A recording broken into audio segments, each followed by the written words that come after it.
Kama na lale angwaki ya kuma ntahano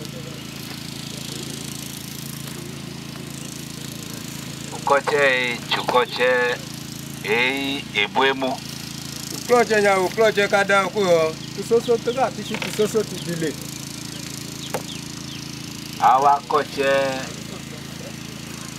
alukumachen efebuemu alowa ga ukloche gole yoda ifu kada oku ti ajima to soso dana na a imedile todo chenyo ije rabi moto oyugu ke holo heche bai penenche wa ma timbishima ma otumobie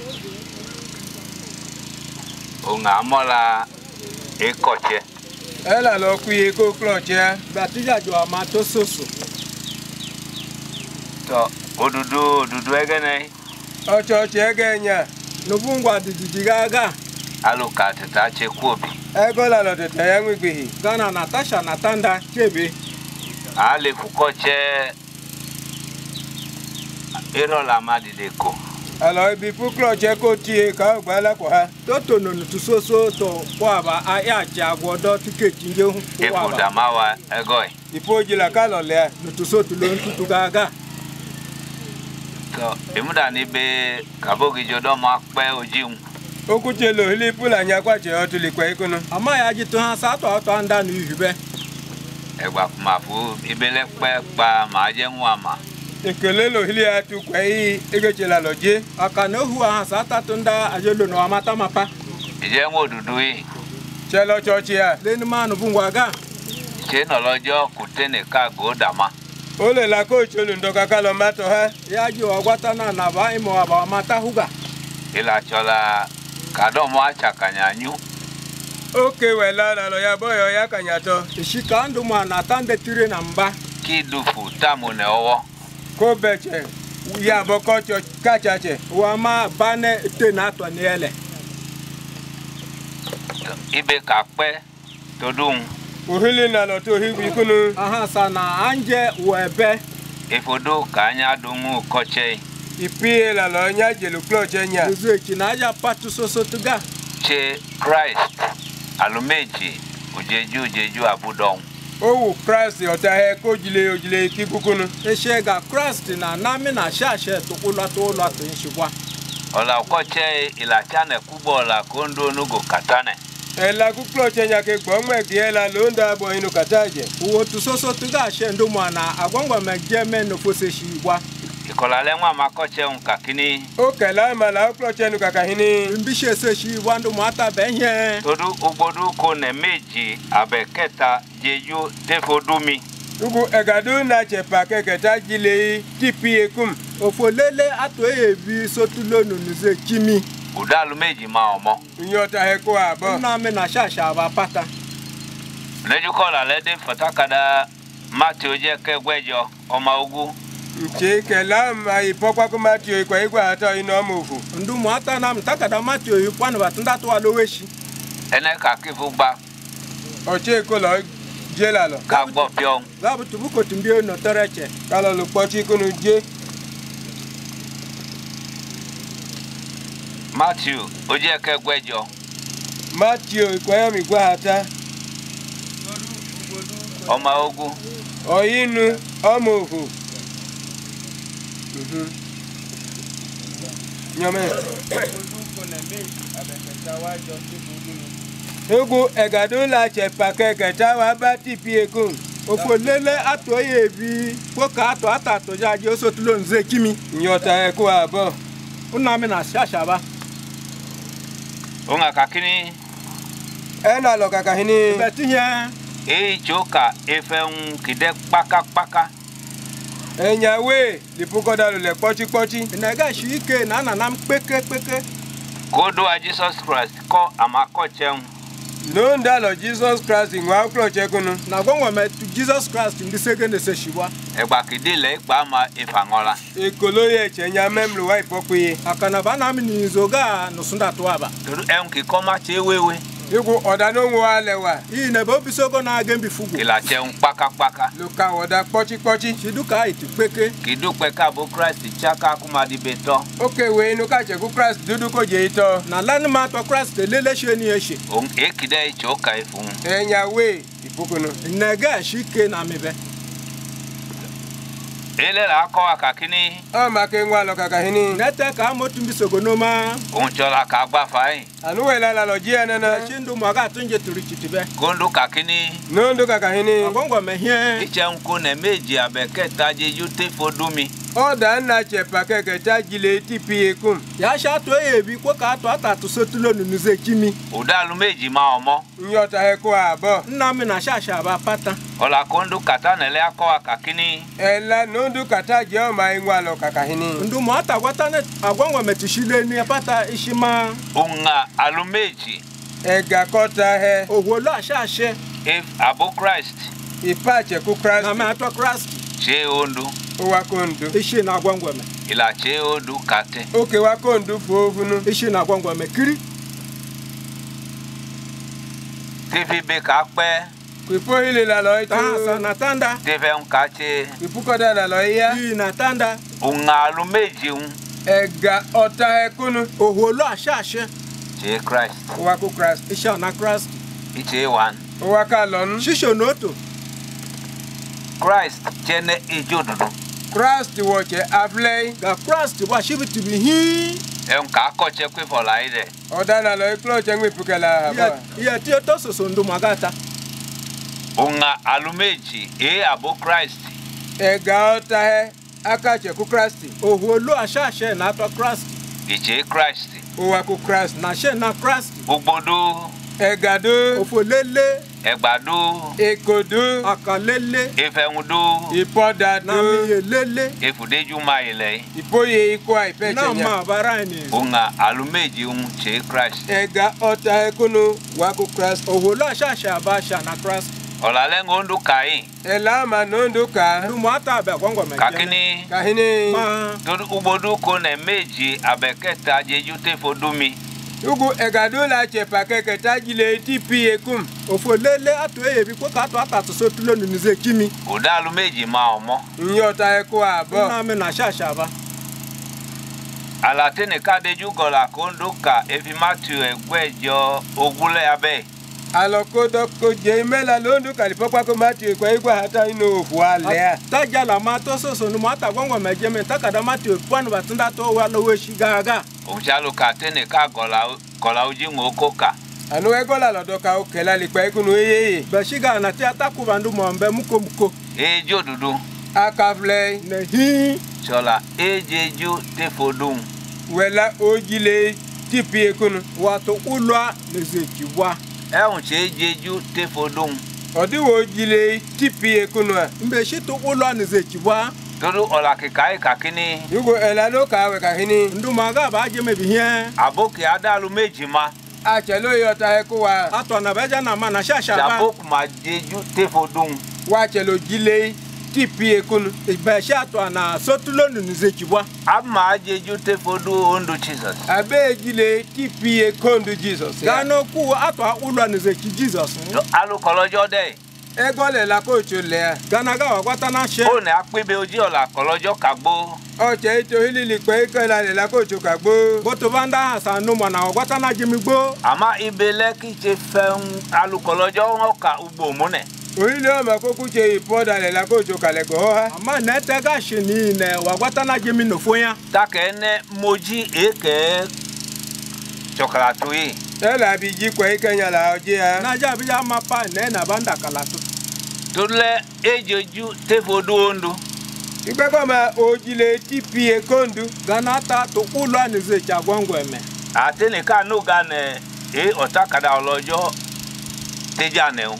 Alo doko bio mebe eke la ko wocho. Opake la ko wocho te ajekunu. Taja la mata wana uhwane tuhioko no mamo agwata na mata dola kaka. Akini che ejeju te fodu ondo. Kahini odi wo ojile tipi kondu a. Ma mbe shitu ulwa nezeki agwango me. Todo teju alu kakelileka.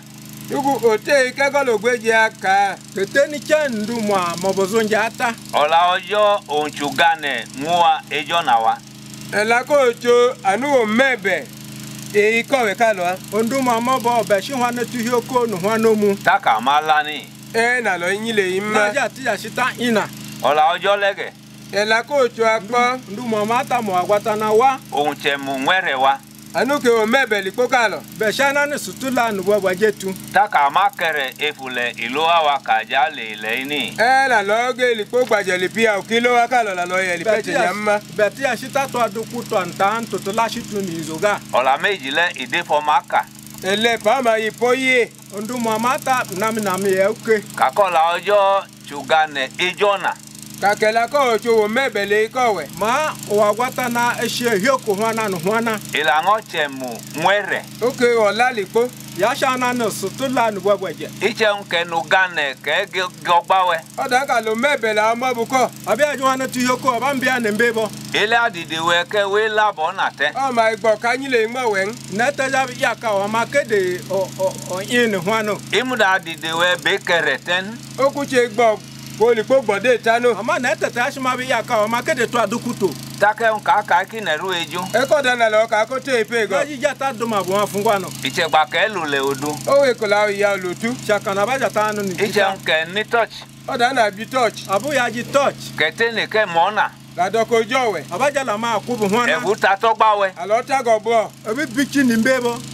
Engo gbawe ohun gane we adungai. Oda ko bu ko lo mebe o ma ji mafua. Yi mbeta bo be hioko hwana jata. Ama ungbo ke dere mane yi. Amega la ji po baje. Ama foga be ja funda bo boje. Ugane omo bojo ke li ehun kidane peten. O mebe o ma je la ma je pete no. Hwana tuyoko ta ja sha lo ja sha wana ma akubu bo boje bo. Ongeli ka kene ki alule odu. Ela mo ko chelo ya okotu. Ebe atwa na jata hanu ni jita. Ina tuna gejogba ya ngogane pete ogba. O tola mo bukunu ka bi ma je pete lo bukunu. Boto hioko otochi ni mbe banda no bo boje. On aluka keli kai. Ele ko lo gweje nyaka. Kana na tabuzunji ga je. Ugane ejo na chutodu ka wela. O mebe ke ikowe hiwu kalo ma onyile. Hwana tuhioko na mbebo ishwa makede to ina hwano. Abo berea chukolole. Acheku bere ya yukloma. Atwa berea nji gondu go bo. Ugbo Paul enu kuchele. Egi Paul ojotewa. No fo Paul go tututumwa. Paul efu pahyo afike afọ. Paul ipuko fuko univu. Paul no pahin pialam tijile. Ilaje nyuma kakuma chamene dofo. Oke chetlu wako hawa chekotu vo. Bodo manga ama asha to sa to pata. Ama chukolole le. Abe yukloku ale. Gano kwa nji gonda ata. Paul folojo kanuma. Paul le ko chokaluwa. Paul mbisha wa gwatana. Ohun chola ide kono Jesus Christ. Anu le ko to pochu Jesus Christ. Be shi wa ri tita na Jesus Christ. Ma tete gbe lenu. Etete Paul manu. Agasha ni shi hu ga ne. Ama inolojo kuma gbo. Okuchele la ko chole Ama ya go wa gwatana ahoje. Ohun olojo e kuma gbo. Ene la ko chenya le poa. Be wa gwatana ga ahoje. Ila de fo mai. No yi pa bokuwa. Na mi ne la ba. O ma na enwon olojo ki Paul kanuma igo. Ane bi le mi la ko cho lupo kagaluwa. Be anwan wa gwatana ata go Paul mbisha akum ambiana. O ma le ka kola ki Paul kai iteju olojo. Ene lo ma ke la lupo ka ma te ke la ko cho. Ebe akube wa ma wa gwatana ga go Paul mbisha ateniche. Takuma mu gbagbe doka. Ene kwa mi emem lo te keneke. Ebe le na ha soko. Paul ajenyuma. Wo ke chetlu wa. Paul ka dumanga an. Ka abote sna ka mane dofo. Kaka chakuta zinaka lo tupe. Ma to tesona ka aja sa to pata. Ama abo bere atule. Ama aka cheku bere afie. Ama na to bere ahuri. Jang la kala. Chelo nyile la lo nyile. Ma te ina to na ta ina lojo ka che. Hypocrite ke la ko cho na lo ya. Watana na tanda. Akoe nu gane otakada olojo ngola lego. Alota ko bi o mebe ke la ko cho mi la mama. Dala ka mata wana hioko wana wa watana mati tamanga. Onga adagoji kakini onche kote tepe. Ela lo hale le iko kakunka nu tata pe hone. Be tishikeni ya ma mbita ka yin chichako. Peter la kakini. Peter ke kaka hini. Na Peter hie. Ina chedu ki atu ojo le no. O la chedu lo wi ko ke la ke inu. Sasa tigesere telele tieri timomo tufurungo. Ache umune ungene acheka ungene moji ache umune yi. Ache ho hala bi je ka che o me o padwa. Tigesere tinya be ya wana wa ma tufurungi tigesere tiyebi.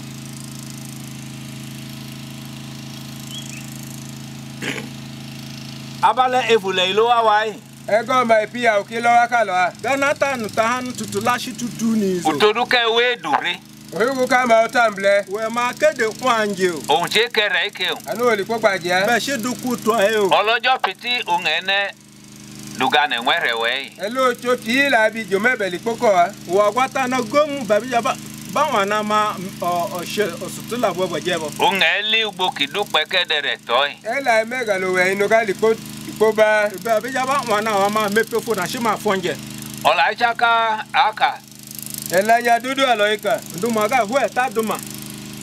todo kaka kini dugula lo kaka hini We na tati here. tutila aka no gane yo takada olojo teja ne enkichi ejeju te fodo ondo o bi ka lo bi o mebe kala ko cho te waje odalo wo jile tipi e kondo a Ma shitile wa mata wa na takada wa gwata na mata soso ina agwangwa mejeme. todo le igba ma Ganata. ohun atene ka le enkichi ejeju te fodo ondo ela lo doko modalo wo jile tipi e kondo a Kaja la mata mapa ina shitu ulwa. We- Se chagwata na. kwe valu kondo kola le mi puka bolondo kela o ma Keni chene ga na agwangwa mejeme. ugbo mune ego ha Ya pado. iko takada olojo popa kela ko wo chu Takada wa gwata na. afi Matthew egwejo ugu gbomene alola ku ma to iko igba to gbogbo apo en Tukubwa na mati kwanu batunda to aloweshi. kondo kakini nondo kaka hini Agwangwa mehie. iche nko ne meja be keta jeju te odumi o da na che pa keke ta jile tipi e kon Ya sha to e ba to ata to sotu lonu. ongola evodo ondui ene la ipi e kondo a Benu nduma nuze chagwangwa mega. megi Matthew je ke luta amu ma to iko yo me ho po e Kuba mama ti yuta. o ma ke gwaka oyi no mi gbole Wala mkwanu boko. Matthew je ke lu ma to iko yo me ho Mati yuta. o ma ke gwaka oyi no mi gbole Mẹ́gbẹ́dẹ̀ ìpàdó kò àkèchàyúmẹ́. agbeye kodo ma ne kala pota Baba kweje akana ahi. Ehi bisogo. Kùmà dòlímẹ́. ne gba Na ahi shika. Kùmàrà wọn kà ẹ̀hún bíbi dúnyúmẹ́ òlémí òho. ne kodo Todumi. ma bidu ka kengbe je Todubi. Na ahi sha na wali we ulelehwe. uhigum Uwe mi. lele nkaka me amoda la lo ka e Eoji ogo ataduma. gbogbo ede alumeji abokuma jeju evodo ego yo ta he ka te lo jile tipi e kun Lofoto na ma na sha she atona sotu lonu. idoko ejeju tefu odum o ho ko jile tipi e kun Ihe atona sotu lonu. Nuze kini.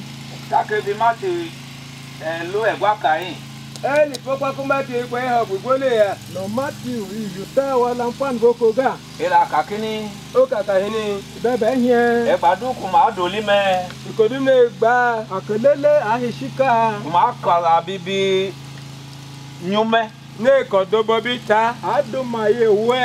Lofohi. utodu odumi ohugu iye Uwaze kini. ejo dudu kakini akafle kaka hini Ina hihe. tefu odumi tipi e kun Keteni nuze kini. ọ̀làlẹ́ fìtí ìwọ̀n fòdọ́kọ́ éjejú ètòbàtà todumi todódumi ela ma to ka lo ka ko yo ohugu iye kun àbẹ̀kú todumi. ke ko hugun Ndu mata sasa na bebe hie. Ya she ahenda bauta. Keteni nuze kini.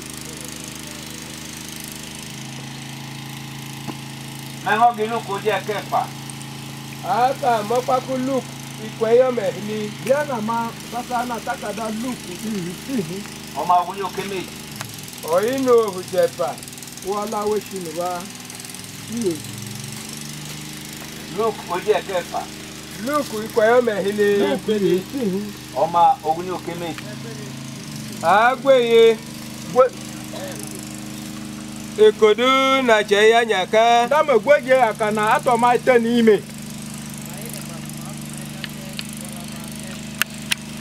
memle ko le lwa le la heta hi wata akeni akana ahi tashiga na ahi bisogo ne kala kogala ohi bisogo ne keka ijie ka totonu na gwa be ti akala lebe kodo bobi gana ma iye we bibi koi koche gana ma ya boto Tefo do mi. tipi ekum teni ze kini To do mi.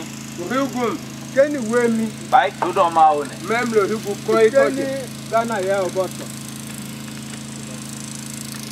Mengo ga nwe che o je keji. uwa ya boto oda na ote hoya ikwe omepa gondu atumwa Enwe che o je ekeji. oda na ote hoya ikwe omepa gondu atumwa yiye O ma gwe gwanyo ke mejo. oinu utigwa hata wala talakini basingato Onkita ka uma ka gini. enu pita kaluwa kakahini be ka pita bisha be here Very better. piohili abo bishiri gama Kena neme kina che baptism e for Jesus Christ. konyo nyeka ko be yi baptism ifie ku Jesus Christ ma boto hingi baptism ni Jesus Christ Kumata dreamer no. kema boka mblekata ma igenge tuanga tihi Dak me agba vuki afuele. na ime uni gwehi na ja la shira tala mtikilo kwa Emi ikakini amo kakahini ebe ihe ma fi ti na baptism. keyu alu baptism ma nja ha baptism E for do Jesus. ifie ku Jesus is Jesus Enwe che o je keta le. Enwe che le o je keta. oda na ote hoya ma ikwe ometa ya tumwa yutato O ma ke gwelu. oinu igwe ho wala kwanu bata Mela bucha ne imi pa. alo kwaje ke koye ya mo ikuno orae ikune bojigo orae Onwule ojo mudo kwa ne pe faboki ku. anu awon joko nya nya mi buka je no ku ubwata gwata na ya na mato anekwi Awala chameni benu ele. alo ke wa je kija di koma atisha to tiseda nete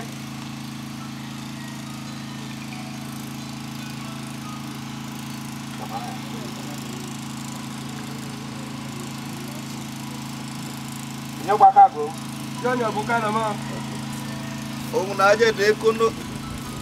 Ohun no je de kono dungu. jei koto pochi ekunu a ba shite ture ni be Odungu le mo gbiti du. Odungu le mo gbiti dungu ene kumeli. yekunu ma po obu galo je na ama ibe jata wo peni buto na ahiko bo bateke Kumengo moi. na ka Mai. na ke jo baba na ahiko banane Ede kono kido mo le fohun le. Nyama. kwejimene Eri kaki o je keta. o ma le ka ikwe ya meta O ma eke gwelu te gwefa. oinu igwe ho igwe hiri wala kwanu bata kwanu be tihi O mo le ali kakini aba alo mo kakahini bata batoko ma enu kuchele kaki noji ende kono dum. ochote ha maka chei koto pochi yekunu boto to to mata hia te dure no zeki rishe titita na zeki wa O efo dum le. eli pi ekunu a be na mi zeki ata wa Ola ka ne ko mo le de. elela lo le ma bo ayo bo ndo matugu shija patata Kako dum le mo pa dum e no loyi. ka ki yekunu apofu le fofu galo chelu o lolonya ma ni zeki ata wa pe ni buto ga shi guru ku pa he O nga kakini ena lo kakahini betiye icha nke mo na makola ile ojojojoji ko dama. o da na kwe owene kele anya gbe ye ya kpoto ha ya shebi shepindu mamuga ajimen fado so abuto togumu Eli kakini ai mo kakahini yakuba ma efodu ondo. ipi ekondu ni zeki agwangweme Onche utodu ondo. anuwe kahini hugu kondu beshima wa agwangweme Megwala le. Apela ma. mata Akakugbo ka chane ola iko. Aloke gala lo gbela nyangma. fona te to kunu nu ma Ejeju tef odu ondo. Ojile egeye hole kelanya. ofo so olujataga ajemewebe Iche nke mola le kodama. O dala kwela ma koto ha. ya shobu to gundu ma mata Ejeju tef odum.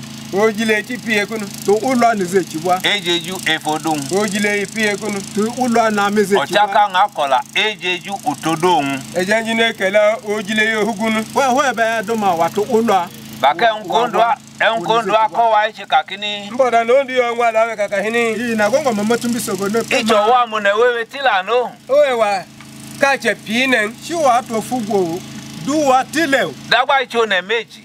Nana ko achepa. kwe asha to e Abekola ikine rejui. Odalo yala lo kelanya kote ipe ya. ne pata do ma no ma mga ma mo afungwa Echen abeke kola ke ma moji won. Oyo dake ko kela na je ikunun. ni tunda no to do ma na bi me pishi yube Take dabi dada. Ena lebe ko lila. na ye ba shi ko no ga na Ela ne ke chichi dada. Ake alahu yi chiko lila ga. bi eri ka banda mashamo To engini Nchenya. wa iga efodu Jesus. Ipie ko Jesus. Efodu Jesus. Ipie ko Jesus. Efodu Jesus. Ipie ko Jesus. Iche ko efalu abojo. O mo muli. Pokonu kache ko wo. eshini nunu ato agwata Machabo Christ no. E wache ku Christ, e wache ku Christ. ta sha to Christ ta shi sha to Christ Tefu kola. Ipuko kela. tu watu duma Tefu adua eche. Ipuka dua oya. Efodu Jesus. Ipie ko Jesus. Efodu Jesus. Ipie ko Jesus. Jesus ni ze chi Jesus Inana. Ole wa gaga. gembi huleji Iche kaki biene na aka ino. Ko bobi no ka. shima yishi nga yi Ama enwuchoji. Ama odiwe ikunu. ama mbe shi yube Kibeteme wewe efalu wa gene No no. bete ma le wali pokonu ka lo le. wuri fugo nunu Enwuchika la kele kangoka enwuchoji nkama. Odi ala lo ikoma kaka odiwe ikunu la lo je. mbe po ta duma na mbe shi yube Ojile abo Christ moji won. E inde hikache ku Christ je ikunu. pa uta to Christ me pishi yube Ijangu ibe kuma pe todun iche petiyan. Chelo hili leto hugu na wo tutotonu. leni ma ha se lela anda ni yube she anda kwakwa gadaga Iche kaneju kakini. Acho hile che kaka hini. bese ko he shi Egba ke kake fodu Jesus. Ikona ka kipie ku Jesus ya. aka na bi hia Taku pahu lile ka adu hu achukolo. Elo fuwe nene hege beje nya na ji yo. pa ko oto ja bane Ina bo kuma remi egene La ledo. chelo kengbele adu. ya ja to doza go ga Kake egba ke kakini in Jesus name. Ikola kaku in Jesus name ma. aka na bi hia in Jesus name Taka me bli cha ne wane. Ela ibli gbo ko waje. na je biri eku na to wata tango Ngbo maliele for takada Ni olojo. mo mali popa kela ko. je pa ku bi na ten takada wata Ondu kabale no. Ondu ke kale an. agongo ma je Bible kabale no. Bible kale. Bible du ka je mi shiga to Isotila ka moji un. O pie ka lo je ikunu. shitile mata ma Ondu kakini. Ondu kaka hini. agongo me hia Ene ke achokala to. Chelo yo plateau. to lele banda Kina moji un. Baka unchile un. Mbodi ke wetele ashe kuna. mbe shi lebe Kakonya lo aka ngoka in Jesus name. Efodu Jesus. La lo poto ko ni o ka in Jesus name pie ku Jesus pie ku ti she ni Jesus. ye nunu ma ni ze chi Jesus Eka ibiene no ama enwuchoji un. Aka obo bi no ama odiwe ikunu a. chi ma be je me ohun mango ama mbe shi yube Chenke ma moji un. O da na je ikunu. ebi mbe pishi yube Keta do hoho. La yo hi ancha. abasu ya na kwa Adurenge do matai. Mba mblela ke otabo. wanga bata banda Todu kwigbele Ugulu nenje chebe ojo to ko nwa bo Israel. o choto ko la che Israel. agwata na pene ato Israel nu Kakini Kaka hini ma meki dodu Jehovah ojo meta lo ado echichi ohoho no. ako jie ku Jehova choka to ko no hi ichicha anchan. ta shono maze chi Jehova nunu ga na ta hina so ya na kwa gadago Chaki ne mpaka kichi. Yi ko lo danu ya. se ga ya ga iketu peke Ima ne mpaka kichin. O lo danu ya ya ga ko se itu chi. peke Ke do ohoho. Na yo hi abasu ya na ancha. kwa gadago Edaba ola kojo kamede. Abihe kala no choka asha bi peji na agwata na O jeme ije nku ekedo no. O da na kpotuchi. ya sha bututa nuru Kaki Jesus chojo. Kaku Jesus wo cho. ma ga Jesus agwata na Ehun chike dodu mutalo adongodo echichi ohoho kima nojin kima chekun. Odia na jie kunu to ko no hi ichicha ancha loke leyin loke ye gba mma. asha mbe po bi she ni ze chi ato nunu abasu ya na kwa gadaga eza sapa ne adure ngodo matai amblela kaya boyota tunwanga bataba wanga todo elmodu odungudu talo ado echichi oho ugula kuye kunu toko ni ohi chichacha bisheni zekibo nunu abasu ya nakwakwan gadaga efodondo ipie kondu nizeki agwangwana onche utodondo anu ohigu kondu beshi wa agwangwana ekakini ukaka hini bebe ihe eche nko na meji abeketa jeju tefodumi o danna chepa keke tajile tipie kon atu eyebi ko ka atu atatu sotulo nizeki mi onche kakini anu kaka hini beshi wa ma che nko na meji abeketa jeju todumi o danna chepa keke tajile ohigu ya sha atu eyebi ko ka atatu sotulo ni udalu meji ma omo nyota heku abo nna mi na shasha abapata jenwu ujo aboko ndo adalu meji chabe kuma jeju utodon chelo ojila ka chelo ndo yota heku awa chelo jile ohigunu leni ma to ulo ataguta atu agwata na ulo nizeki wa shiwa dagba mecho na meji temaka ko wa chepa kota aisha atu eyebi dagba mecho na meta temaka ko wa cheta kota aisha atu iche nkichu todondo o danna ohigu kondu ya she uwa gwengwem takondo adalu meji eno nduge yota he na ja gwengwem ya na mana shashi ekimunda chutodon enya lokuche ohigunu ama na shishi nizeki iche wa fodon dai o ipie kunu ya shishi kwa nizeki wa gono echa ka dodun achukwu ohie kunu kwa basu ya na zeki edo ulemi ohode ohie kengbecha shabasu ya na zagwo edo egenere che do da ojo ride ohile ake obe koda ko wachu tosu ya naga na tashe ondo agwata na tukashika take for la yo titalai eli pukela aka momea ndu ma muga mi mewe makola ekedo nodun ekela okpotuchi ekunu ajeme uwa rishe titita na zeki wa mango kola odun le ki mu pa odun en olokilo le eka akela ki ekunu o manulo huje lo chu lo onyonyi akoya aduma na ne uwa pan zeki ata wa na peni guruku ata pan ele akowa kakini o ma ngwa lo kaka hini ibe ihe na te mo tumi sogo no odu kuma kedo no le odu onugo o majiwele iye ko ndule kpotuchi o ma onda bonu ne chabakunu bo zeki agwata na ata ata rishe agwata na bata gomu icho aduma wa icho kakpe kakini owe ekponu memlo kaka hini ishike ma ehie sasa na ma efedo ekonohun ipoto okpocho ni rishe titita na bo ohun ka kedo no le anu la lo kpotuchi ya agwata titita ni rishe ohun le dupa enwe no ga itaki alu le anu ajo fulo che ko chenya lo iya wa obwata peni butuga pahin na diba erita han tija so ege alo igbele ami pokonu nenche abukwo be nututu angwo she ile gba kuma kakini o le kole kaka hini ya ja ka ihe odu jehova kinele iye ku Jehova ko lo nne eze ki Jehova ya ga dumanga ichodu ki koka te makola ni ohun onugo makola hun le o wiye lo le afobunu ne kela kunu bo anu agbo hinu ekela kunu bo eze ki gata ba ikiri adumango ubwa nikan iwe bata adumanga ohun kaka eche kakini nno dana lo ka nyawe kaka hini ya ta do mashima ejeju te bodu ondu o jile ti fi ekondu tu ulo anu ze ki agwangwa oche ejeju todondu anu o jile ohigu kondu na she tu ulo aten ze ki wa ohun oche ejeju wondu o maka wo jile ga lo ndu she tu ulo wa agwangwa men kan iwe mejomo ababo namba ohun ichete jugede tule enu ka ti efe vie be kiri chapo ikola kondu kale ifela lo ndu ka ndu ma ta agwangwa mejena ikakini o kaka hini na be ihe mebi ata enwuka o oda na abada ode ahe lo fe ike ya se nwume oge ya gala ya hinda efodu mi ipi ekun lize kimi megi john oje kegwe fa ma ogunyo ke meta amo paku John ikweyo mi gwehili oyino ucheta John ihim gwehili egweba ihipwan be chihi oyino ucheta oma kunyo kunyo wala weshin batato john oje kegwe fa ma ogunyo ke meta John ikweyo gwehili oyino ucheta John ihipwan be chihi wala weshin batato eni pechinu kanya ibe na mejitaga maduma Nenga dumi dengudun. aga dumokoda duman ija shi mo hoto no ya waye lele Ami na ka ngume. ami nkakala ami mo imbiso ma Ebi ata emuka. Abada ode. Ija lupa bishike. Ya dumume ifudumi. Oye jegala ipi ekum.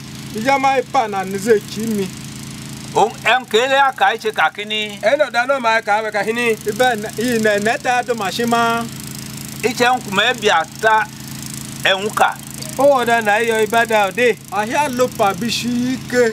Ata adumume utodumi. Ada jegala hugum. Bishimi ja hipa na wemi. Jang evodumi by utodumi okateche. Chali pi ekum memro hugum. Ekponu no where. Leni ma nize chimi kwaka wemi shike. So iche nka neju kakini. O da na lo che ka hini. Ya she ate. Chai egbaka kai faduwa ka ke fodu Jesus o nga chaduwa yi. Ki ekola lo le ka ki pi eku Jesus la lo ya doa. Se akana tinye nize chi Jesus. Atinja doa. Takojo agbado ale kodo. Eno che pa doa ma klodo. Na ja kwata na ja hoga doa totu. Takojo ache enka biole. Eno choke yo da na lo bo. Na kwata na ja ndaje ta Che enka bi be pe gole. O da ka lo hili tule a. Ya sha tinja ha saga go. Baka lade. Ngba lo nyile. Asha Ya bo. Meneti rola mi nyonyo kume we gbola.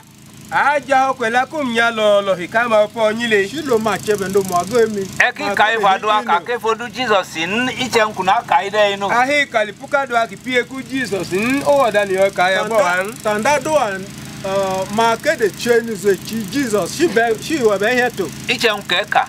O da na yo ka. Ya sha be Chike kabale. Odi ya na kalea. mbe po abe so Chibe ke kweta ke kabale. Odi wo hili na twe na kalea. mbe po bi he shi na ja be jimi gaga. Todu iche na lu ka ke fodu Jesus aje nwa do ache fodu Jesus no. Yugu o bi okonu ka ki pi eku Jesus e che la do age pi eku Jesus. Sha doa na benje ma ni ze chi Jesus ya shi ze chi Jesus. Adu akeche. Adwa na ya. Adoa na benje. Imache fodu Jesus in. Lo wi pi eku Jesus. Na shi ni ze chi Jesus. Ine ndu ke ka ke choki amude do fodu Jesus in. O lo da do la ka na ke yo eno je pi eku Jesus. Le bi ja nda ko ka bi ja do ma ya ja shi ze chi Jesus. Eke la che fodu Jesus. Enya la ke ya pi eku Jesus. Ne na benje ni ze chi Jesus. Dagba ke maka ka ke fodu Jesus na che in. Nana ka ko ka hini ipi eku Jesus ni yo. Ko bi ya shi ni ze chi Jesus nga nji nege. Iche fodu Jesus. O wi pi eku Jesus. Shi ni ze chi Jesus. To me pe be kuma gota. A to hili ka mo e. Ma ha sade ko. Iche nke bi ape. O da na mi yo mo. Ya shi mu na bu gome. O ma mo je du go gbawe. Ene ko na ha ilo buko. E shi me ni Ka bebo. ke je ke hu ekiko. Le ki puko konu. Ma ya ma mu na huo. Egba ke jojele. Iko da yo lo na be. Akana ba ya ime. Iche ti la ke ka kini oje na je ke hu mi kiko yi. Oje na je ke hu mi kiko yi. O na o. Taki acho je ke je. O bi ka. Taki hu ako. O bi ka bi ka. Ona nungele ki pun konu yo. Ona nungele ki pun konu a. Ona nungele abage o ka na o bi ki pun konu a. Ime to shi ni mbebo. Na je ihe ime ga ngaja maya na je moshigo. Ime ga ngaja maya na je moshigo. Ime ga ngaja maya na je moshigo. Na je he ya ja she. Weta ke le madu eki dada. O da na yo ka le be ho ko ni la Abura ni nne. ga go tutu ma ya sha sa la go hu. De oka omune de. O ha ka yo po. Ye wena. Chenke te na enyi Kano. O da na do ko gu Kano. Abaja la ma je ka. Lagos. Agu Lagos. Abaja je bi Lagos. Kano na lo gboro moto Kano de. Agu Kano ni yo nyo emi ni moto ku Kano yo. Kano ga moto ya yi. che ku moto Kano na me. Efi moto yi na to ta ka enyi Kano. Mi pu moto nya na e to gbo be na agu Kano. Moto ga bi je to no na ji Kano. Enge ne ka eche. O di na le ko ya. Abi aji tunda. Efo me nwura. Ali ulekunu cha. Be che pe ta. Ekpo gbugbo efu. Aya yeli punu. Abaja je nu bo. Moto mo mu le bi me che lo de kene. Moto ku ya ko we ku ya we ya wo nyo menne. Tu mo su ya. Imudo ti la ke kaka kini. O kele o le pi obi ka bi kaka hini. Eshitile o. Efi moto Kano na toy. Ipu moto yu Kano anu nga to a. O moto Kano ga moto no. Taki moto le ki do eti Kano. E ko jogu ka enuku moto ma ko bi ogu Kano. Na je moto ato bi shepi. E ka wele aje mu moto ke to imude Kano yi. O kana ka cheli moto na to le pi Ko aku Kano a. moto na be je me ma moto mo Kano ga moto no hu ja bu shopo no Kano. to omidago alu meji meyin amia halo ta kai gamba me ne shike na shashi chen ku ka na ka me ka kini oda ni yo kala ka hini ya shi gamba alu kumeli mi e ko la mum nya ene dudu chei o je no bi nu we chene dudu amia o je no bi ho e chile ngume o di wete ni lo ma to la omi chene dudu mele ke o je no bi e shi wa ka to bi shike alu ku chene dudu e ko lu o je no bi me mane a je ne alu kumeli mi e ko la mum nya ene hu che dago de e bo nu we hayo Iwo ga asho e chile ele o di be shi le lete ele adomi chene fu o jum to lete su janda bo bi adu ki chefodu jos ichefodu jos adu lo we pie ku Jesus o we pie ku Jesus adu lele shi nze chi Jesus eka no ichefodu jesus aka o we pie ku Jesus kwa be je me shi wa nze chi todu efodu jos che utodu jesus uguli pie ku Jesus wo hugu ku Jesus nze chi Jesus she no wa nze chi Jesus to iko imoto mi me ka pene chekum kuni ne chene ne to bwa iko ka kai iko la lo kanya kaga adu ma be ina mene dudu kichi pastor reverend tanu o la cheno chaya menefu o a cheno bi dulo pastor ke ku reverend when a bo bo nu ke we ato shi ta shi reverend ke pastor so egba kuma chadoa iko ne ke ya doa akana anda doa kuma je nwa mu ne ma ka kuma fadoa pojime o da le bi yi chela cheje kadua kwa le nwe ye ya ina aja nda ma mepi ma fa kunanje ma kola gbogbo pojime tak makaki amen iko ile amen de no amen ma kajali ko me le la ka go nwe ye ele ke me amen amen ma ko ma amen ma o le amen ne ke ka akunanje adua ya amen taka boje yuchaka kaki amen ka nya achojile dudu ko cheto haka amen na je to no hwe aso adomoduma amen iko ebobo iko hile aka mala toduka mone ki maleun o ya ka che ko je wa na ma to mepi kaka do apojime kadua ku ngbe ye adua kunanje o ma kakini ne ka ka ni ama chadoai utodu christ alo ya do anya anda do wa Christ o ma kene hu kakini for christ sake o iboko no le ka ka ni for Christ sake ya ebe anya nuri wo ma for ele tutoduka mone kuma makaka do apojime ko che la che lo ba ja ko je ka je adu angbe ye ina ta shi ma to mepi ma do akunanje ichutodu kojo ki gbadowa o hugu ko choko padu anu shi ma akwata na oho jadu ele ki achokalato o che lo jopa but banda to kina mojun ko be je da ko ma pe e ndo keche o da du na ya le la banda ena mojun je je ikun na ma pe bo kakini ko ka ka hini Paul here onga na fuchadowa ano ge bi owu ya do ba won na pia onga ngoni be chadowa ge no ka bi o hile ya do adu ye mo ladun ke ka won jo chele ladu na ka ga no lo ma lu mo le la ban bisa tu peke fi be npe o we inu ka lo hile kunu la no ama nja ha se be ku onugo kini be nke ka ka abo ko lo hile ko da na yo wa ma ka ya go do ina banda ha ke moji e nke ka won jo ka je ko da na ka ga wa ma mepi na ije malu chike unte dukina keche wulu duhu ojo che nana tegelele o koko nu nra ko da du ko e beche wa nu blu anja o to le gbebi o ma shi ma na do ma kwakwa no ma wa nu je to ikodege no iko ogan akotu huwo gole mu ma engole mu ma nu ine iko ki o ku odo okuye ta je le ego me man ne ngbe kaka re ege enya la lo ka ligi nya ene do mo o ka ya bo ya ji su etene namba o ti ejeju tefu odondo odiwo jile tipi kondo a mbe shi to kolo teni ni se chagwango me abeke odondo ke ki pie kondo a ko ka ni se chagwango me tefu odun tipi kunu teni ni se chibwa evodun ipie ka ni se kunu chibwa ochaka unche utodun ejanji nu wa ebe she wa ene de uloka etene namba longba ga do ali puye ki Jesus na longba ga do ga lo mane koje adwa ka koje hodu Jesus taka koje adwa wai okunanga do tu ga takunanga ni se chi Jesus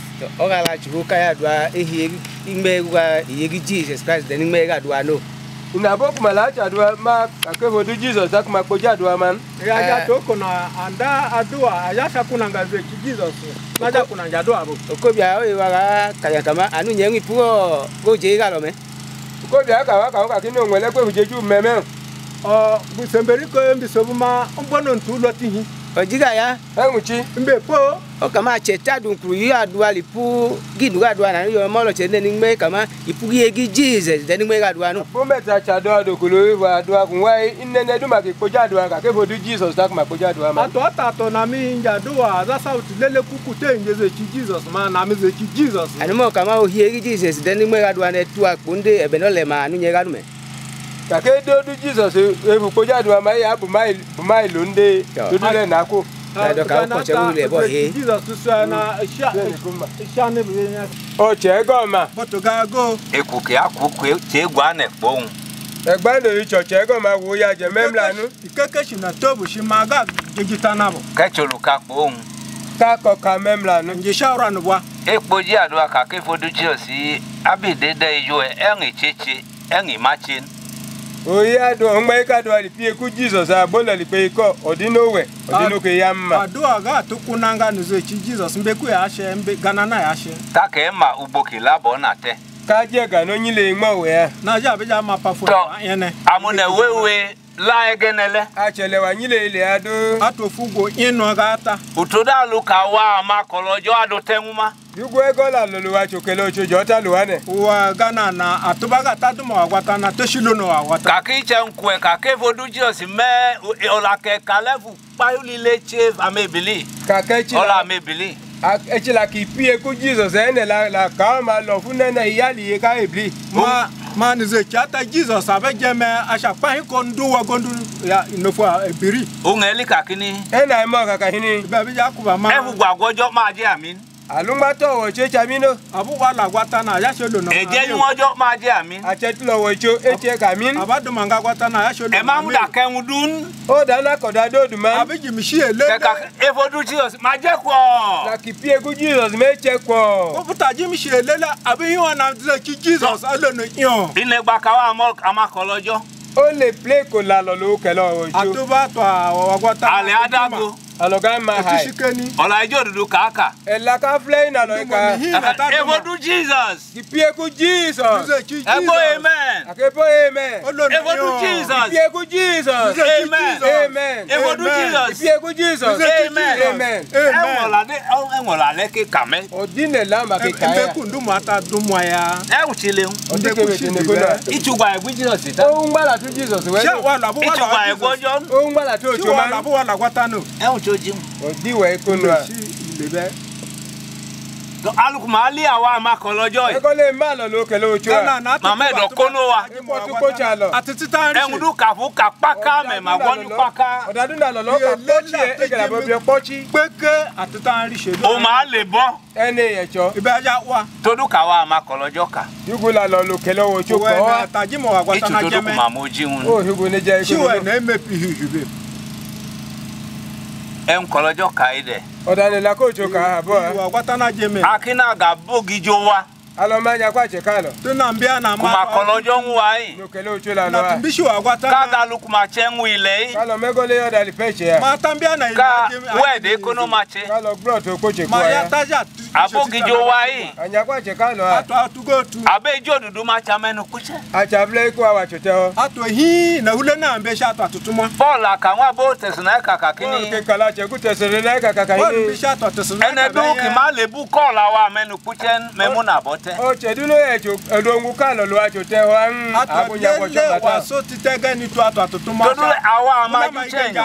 Igbe ko ma lo lo che lo lo hia. Aba ato atutuma. Akiju chenyo e ka menu kuche je. Alo che ho lo hia nya la cho te ho. Teji mi ma tumo bie na ato atutuma jeme. Todu Paul kakini. Yugo lo pa ka ka ni. Paul here. Ene ki aju chenyo omune ojoji. O che du no che ho lo hia ha ye. Botu ba duma tumo bie. Itojoji nwe ka je kumemu gba yi. Lo we ye ga le nya la lo che na lo mi. Na ga ti imbishi. Ama ki venele mu. Ko lo ta ko lo cho ma. Ashago nutukala na Iwo kakini. O ka ka kini. Baya na ni ma. Uche ka je rumele. E ho la lo che fa. Tumo bie Ka ga mu ti gba yi imbishi. kumemu gba yi. Na ku mie. Na hile shiji. Iche nka wale. O da ko alo pi. Ya sha to. Le wa fo mu neje rume. Wa ga lo ho ha che fa. Ati imbishi Ama ye ki we. amu.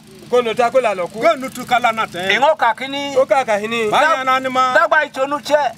Temba ko le ho. Wa shi butumo. Puche nyu mu na ojo chiche. Le ho lo ye. Oha ye iche. Be mbi shi tumo ya. Ma che ka je ka memu gba yin. Lo enya la lo che na le mien. Ya shi na ga ti. Ama amonu chele du.